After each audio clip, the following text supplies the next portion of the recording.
Idza ahabballahu qauman ibtalahum. Kata Nabi, jika Allah mencintai sebuah kaum, Allah akan uji mereka. Jadi iman sesuai dengan ujian sesuai dengan kadar keimanan. Makanya kalau antum tanya siapa orang paling diuji, Nabi Muhammad SAW. Ujiannya luar biasa. Saya ceritakan sebagian ujian Nabi SAW, biar antum tahu bahwasanya masuk surga tidak semudah yang dibayangkan, perlu perjuangan. Nabi SAW lahir dalam kondisi yatim, sudah nggak punya bapak. Kemudian dia dipelihara di Taif bersama ibu susuannya. Kemudian diambil lagi oleh ibunya, bisa dari ibunya.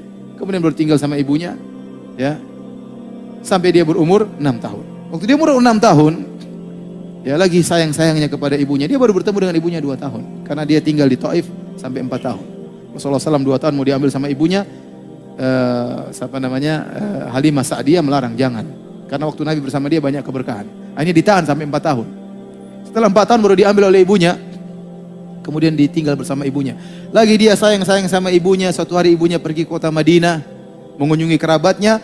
Kemudian pulang menuju kota Mekah. Di tengah perjalanan suatu tempat namanya Abwa, ibunya meninggal di situ. Sakit kemudian meninggal dunia. Bayangkan si kecil Muhammad SAW melihat ibunya sakit sampai meninggal. Ini ujian luar biasa. Dan dia dalam kondisi sendiri.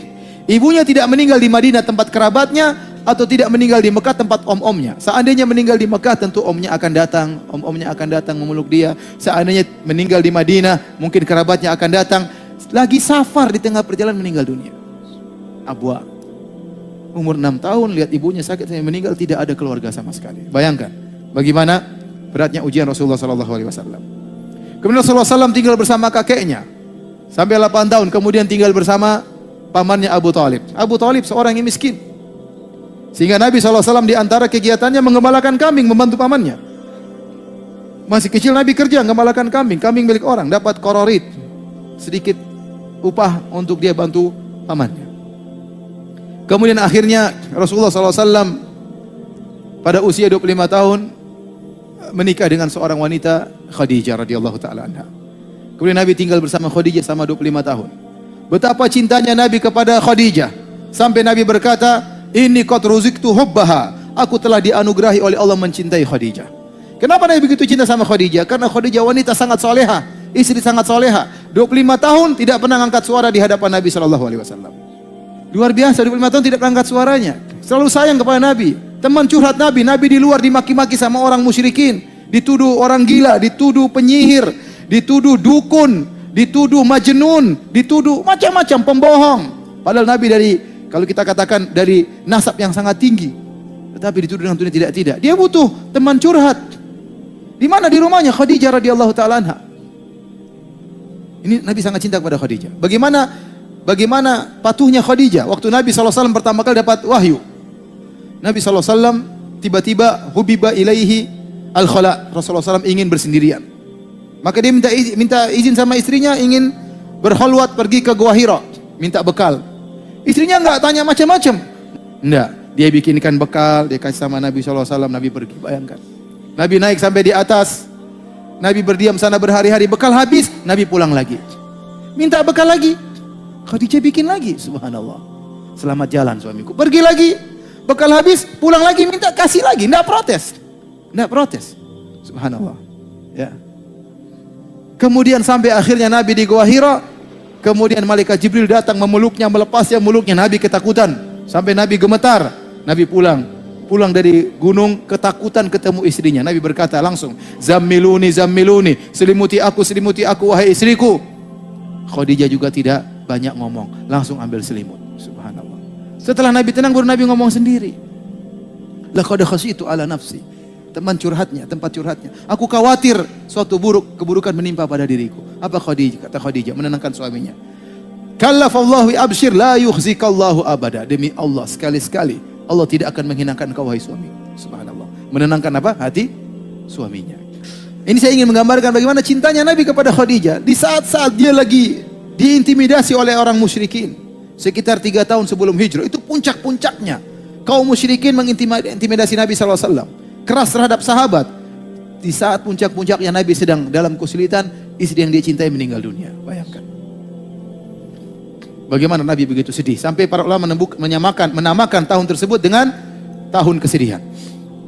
Tidak lain karena Nabi SAW mengalami kesedihan istrinya meninggal. Kemudian tidak lama pamannya Abu Thalib yang selama ini membela dia juga meninggal dunia. Ini ujian Nabi SAW. Nabi SAW punya anak 7. 6 dari Khadijah, 1 dari Maria. Semuanya meninggal di zaman Nabi, kecuali satu Fatimah. Fatimah radhiyallahu anha meninggal 6 bulan setelah wafatnya Nabi SAW. Yang lainnya meninggal di zaman Nabi. Bayangkan seorang diuji dengan anaknya meninggal satu persatu. Kita ingin tahu ujian Nabi SAW. Ruqayyah meninggal, Ummu Kulsum meninggal, Zainab meninggal. Sebelumnya Abdullah Qasim anaknya laki-laki meninggal. Dan terakhir siapa? Ibrahim. Ibrahim masih kecil. Ya, Nabi sangat sayang karena Nabi sudah tidak punya anak laki-laki, tahu-tahu lahir Ibrahim. Nabi sangat sayang kepada Ibrahim. Meninggal waktu masih belum umur 2 tahun. Di pangkuan Nabi SAW. Dia sakit, menggeliat kesakitan, wafat di hadapan Nabi SAW. Bayangkan, di pangkuan Nabi. Sampai Nabi SAW menangis. Nabi berkata, innal qalba la yahzan. Sungguh hati ini sangat bersedih. Wa innal aina la tadma. Dan sungguh mata ini mengeluarkan air mata. Wala naqulu illa bima yurdi rabbana. Namun kami tidak mengucapkan kata-kata kecuali yang mendatangkan keridhaan Rabb kami. Wa inna bi firaqika ya Ibrahim la mahzunun. Sungguh kami dengan kepergianmu wahai putraku Ibrahim sangat bersedih. Ini ujian Nabi SAW. Belum Nabi SAW kalau sakit, sakitnya panas 2 kali lipat. Makanya waktu Nabi SAW sakit akan meninggal dunia, sebagian sahabat menyenguk Nabi SAW. Ternyata selimut sudah diletakkan di atas Nabi, badan Nabi, panasnya tembus sampai ke selimut. Sahabat pegang selimut, panas sekali. Innaka latu aku wakan syadidan. Ya Rasulullah, sungguhnya engkau ditimpa dengan panas yang berat. Kata Nabi, benar, kami para anbiya dikasih sakit 2 kali lipat daripada kalian. Kenapa bisa demikian? Karena pahala kami 2 kali lipat. Nabi kalau sakit panasnya luar biasa. Nabi pada tahun 7 Hijriah diracun sama seorang wanita Yahudiyah. Intinya ujian Nabi sangat banyak. Ya, berdakwah dilempar sampai di Taif. Bayangkan waktu Nabi berdakwah di Taif. Nabi waktu keluar dari Taif dihina oleh orang-orang Taif. Bagaimana menghinanya? Dihadirkan anak-anak kecil sama orang gila menyambut Nabi keluar dari Taif. Kemudian dilempari sama kerikil. Itu cara mereka menghinakan seseorang. Sementara Nabi adalah cucu dari penguasa kota Mekah, cucunya Abdul Muttalib. Dihinakan seperti itu. Mereka tahu ini cucunya Abdul Muttalib. Nasabnya tinggi. Bukan diusir begitu saja, bukan orang yang disuruh anak kecil sama orang gila ngelempar. Ini penghinaan kepada Nabi. Nabi berjalan. Nabi tatkala perang Uhud sampai terluka, sampai darahnya keluar dari pipinya, sampai giginya patah, sampai Fatimah radhiyallahu anha ingin mencuci darah dari pipi Nabi, tidak berhenti-berhenti, sampai akhirnya ada suatu yang tumbuhan dibakar baru dimasukkan dalam lubang di pipi Nabi SAW baru berhenti darah. Jadi ujian sangat banyak ya. Ini menunjukkan bahwasanya seorang beriman semakin tinggi imannya, semakin banyak ujiannya. Makanya Imam Syafi'i rahimahullah taala punya satu syair yang menunjukkan dia banyak ujian. Meskipun dia tidak ungkapkan ujiannya apa, tapi dia berkata dalam syairnya, mihanuz zamani katsiratun la tanqadi wa sururuhu ya'tika kal a'yadi.